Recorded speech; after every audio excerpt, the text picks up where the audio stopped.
Hér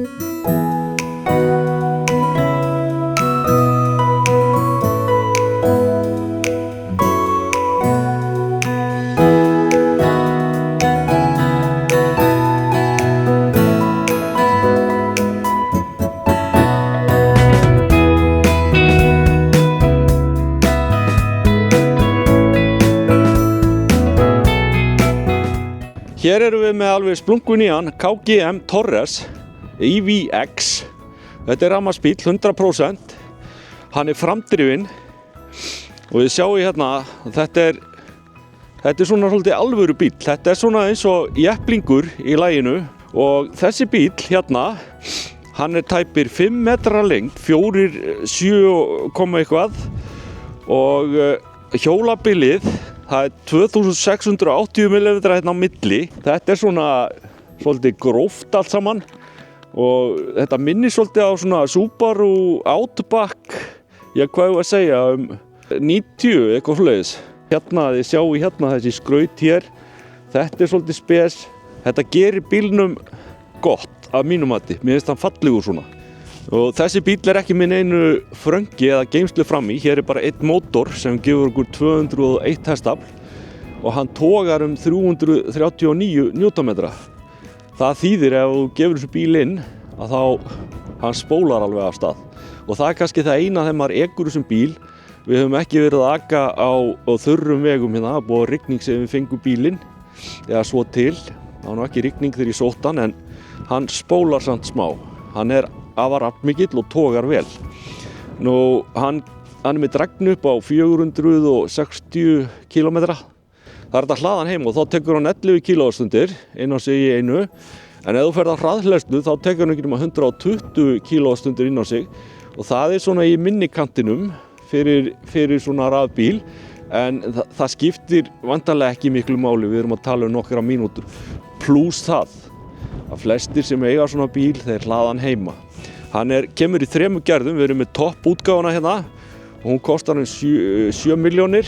Við erum líka, þessi ódýrasti bíllinn er um 6 milljónir en hann er ekki með varmadælu. Þessi bíll er með varmadælu og það er algjört must held ég að við höfum varmadælu þegar við erum að nota rafbíl á Íslandi. Við ætlum að prófa að setjast hérna aftur í. Það er ákaflega gott innstigi inn á bíl. Það er alveg þrældjúp aftursætin. Það er að segja að þau ná svona þokkalega vel undir og þetta er náttúrulega rafmagnsbíll. En það er ekki alveg slétt gólfið samt sem áður. Það þýðir að alltaf þegar það er smá hot hérna að þá situr maður ekki niður með fæturnar en það er gott samt að koma fótunum minna undir sætið og hér er alveg yfirdrifið pláss og það er alveg svakalegt höfuðpláss hérna. Jóhann Rísi hefði getað setið hér, auðveldlega. Nú hérna er hægt að hita upp sætin. Framsætin eru með hita og kælingu og hér er hægt að draga fyrir svona gardínu til þess að láta ljósið ekki alveg trufla mann ef það er einhvern keyrt í sól á Íslandi. Það eru tengi hér fyrir 2 USB-C tengi hérna. Það kæmi kannski mörgum þessi hleri spánstýri sjónir af því að það er svona eins og það sé jafnvel hérna varadekk geymt hérna á bakvið og það er ekki, þetta er eiginlega bara skraut. Mér finnst þetta, já, þetta er eftirtektarvert, ég veit ekki hvort mér finnst það fallegt en það skiptir engu máli, hann er mjög huggulegur þessi bíll að öllu leyti. Hérna þessi grófu stuðarar, þetta er ferðabíll. Hérna inni er svo alveg flenni stórt farangursrými sem að tekur alltaf 800 lítrum og 1600 og eitthvað lítrum ef við fellum sæti niður og það er 40-60 niðurfelling á sætunum sem þýðir það að hann er talsvert langur þessi bíll þannig að ef við fellum niður sætin þá gætum við alveg lagst þarna og sofið í honum og það er meira þess að hægt að kaupa sem aukabúnað. Ég sá það í einhverju vídeói að það er hægt að hafa dýnur hérna í bílunum sem eru hannaðar sérstaklega fyrir það að geta sofið í honum. Hérna síðan sýnist mér vera 12 V tengi og hér eru ljós til þess að vísa manni veginn þegar þegar maður að kannski taka úr bílnum svona og það skuggsýnt úti. En sjáu þið, þetta allt saman, þetta eru Sangjón gæði. Þetta bara eins og við séum að skoða Rextonin eða gamla Músóin sem var nú ekki slæmur bíl, frábær bíl alveg. Nú hérna síðan takkið til þess að loka hleranum, myndavél, allt eins og það á að vera. Það eitt sem maður má ekki gleyma að nefna varðandi þennan bíl, sem ansi sterkur punktur, að á þessum bíl 7 ára ábyrgð á bílnum sjálfum og öllu sem honum viðkemur nema batteríið, það með 10 ára ábyrgð eða 1.000.000 kílómetra. Það ekkert smá flott ábyrgð á bíl sem kostar tæpar 7 milljónir, þessi dýrari típa hérna.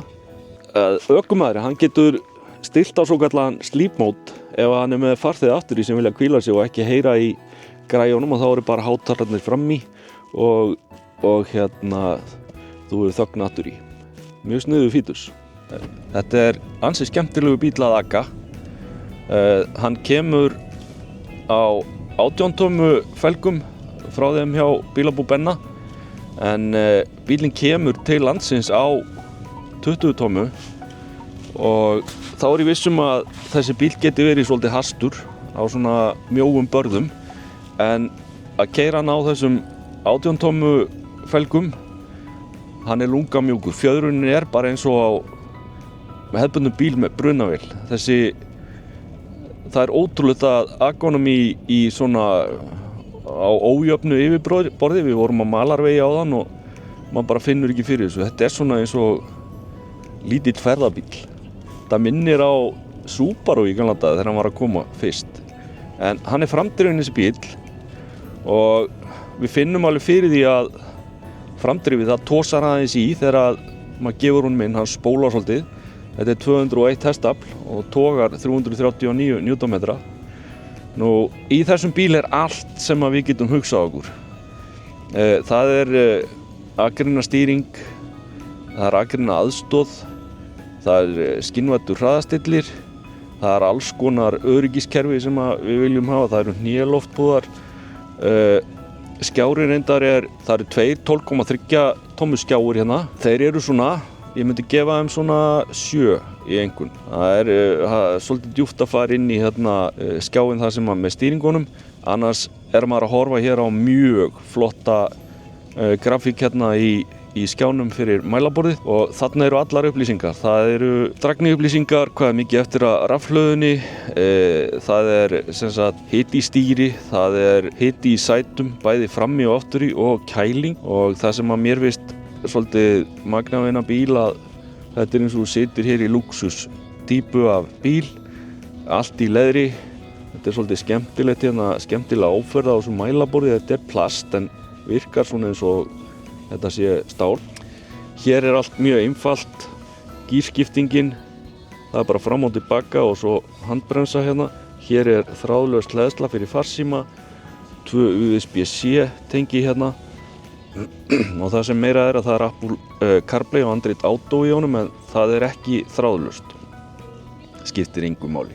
Far bara betri gæði út úr því að vera með snúru í þetta. Nú, það eru aksturstillingar á henni. Þú getur keyrt í Comfort, Eco eða Sport, og ef maður setur hann í sportstillinguna þá verður hann svo viljugur að maður finnur alveg fyrir því þegar maður setur í sportin að maður kippist aðeins svona við.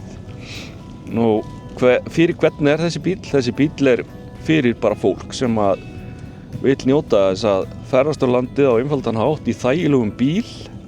Þetta bíl á mjög góðu verði, og ég myndi segja að það væri svona fólk sem væri að stunda sumarbústaðinn og þyrfti talsvert pláss, eða þá að þetta væri fyrir fólk sem væri í mikilli útivist, færi að ganga á fjöll og svoleiðis, og jafnvel í sporti, því að það hægt að fá hann toppgrind og alls konar svona fítusa, þá setja jafnvel kajak þá eða eitthvað svoleiðis ofan á. Nú, eða bara fyrir fólk sem í golfinu hérna, kannski komið í miðjan aldur. Þetta alveg frábær bíl, gott að hvað það varðar að setjast inn í hann og fara út úr honum. Það sest eiginlega beint inn í hann og svo útstíðið mjög þægilegt. Hurðirnar opnast ágætlega og þetta bara eins og ég segi, þetta minnir mann á þegar Subaruinn kom fyrst.